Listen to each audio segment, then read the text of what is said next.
Oakland. Caliph.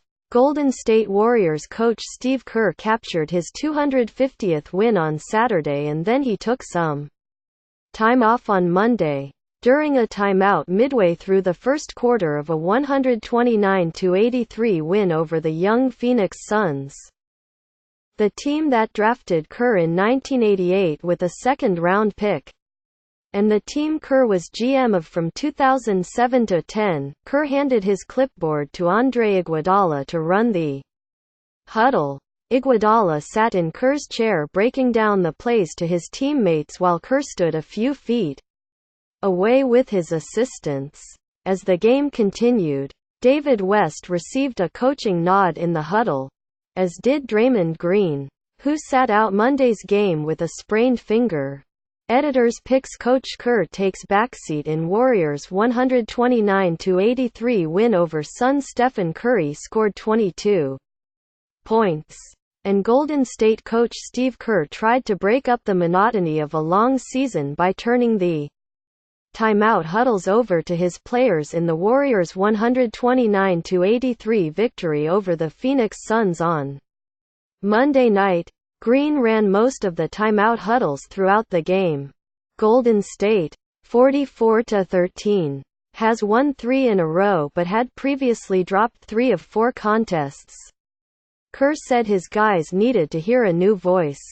"I told them the other night after the last game, on Saturday, that we were going to do it," Kerr said. "It's their team. I think that's one of the first things you have to consider as a coach. It's not your team. It's not general manager Bob Myers' team. It's not owner Joe Lacob's team, although I'm not going to tell Joe that. It's the players' team, and they have to take ownership of it. And as coaches, our job is to nudge them in the right direction, guide them. But we don't control them. They determine their own fate, and I don't feel like we focused well at all the last month. And it just seemed like the right thing to do. I thought they communicated really well together and drew up some nice plays. And it was a good night for the guys." Quote, "Across the league, players occasionally may run the huddle for a small portion of a timeout. But Kerr's decision to completely hand the reins over to players multiple times in a game was uncommon. It shows a lack of respect for an opponent. And maybe right now we don't deserve respect." Suns forward Jared Dudley told ESPN, "When you keep getting beat by 40, teams won't respect you. But it's up to us to change that." Quote, "Phoenix, 18-40, has lost 11 of its past 12. Immediately after the game, Kerr met with Suns coach Jay Triano on the court. "I told Jay afterward that it had nothing to do with being disrespectful," Kerr said.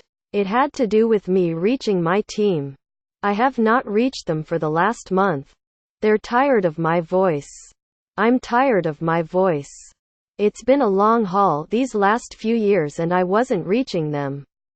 And we just figured it was probably a good night to pull a trick out of the hat and do something different. I thought the players responded really well.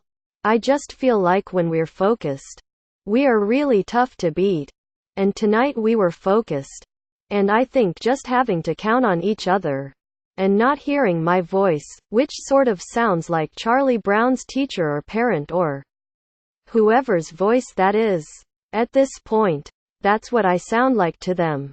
So, they needed a different voice." Quote, Triano took it in stride. "I noticed their plays were a little better out of timeout tonight." Triano told ESPN jokingly, "Nah, I didn't have a problem with what Steve did." Quote, Kerr said he considered allowing his assistants to take over the huddles, but added, "We're pretty consistent with our messaging. I felt it was better to kind of let the players figure things out and do things on their own." Quote, "The player takeover actually began Monday morning." Kerr said Iguodala pretty much ran shoot-around, and JaVale McGee was on the computer helping out with film session. Kerr's unique technique worked, resulting in a 46-point thumping that happened to be the largest margin of victory ever over Phoenix. You can look at it two ways. You can say anybody can coach that team. Or you can say it's a good method. Suns star Devin Booker told ESPN, "I liked the move personally. If I was a coach, I'd do that throughout the year. So I wouldn't even look at it as disrespectful. I'm sure people are going to say it's disrespectful. But I think Steve is an easygoing guy who has that relationship with his guys. But if he didn't have 4 All-Stars, I don't think he'd be doing that." Quote,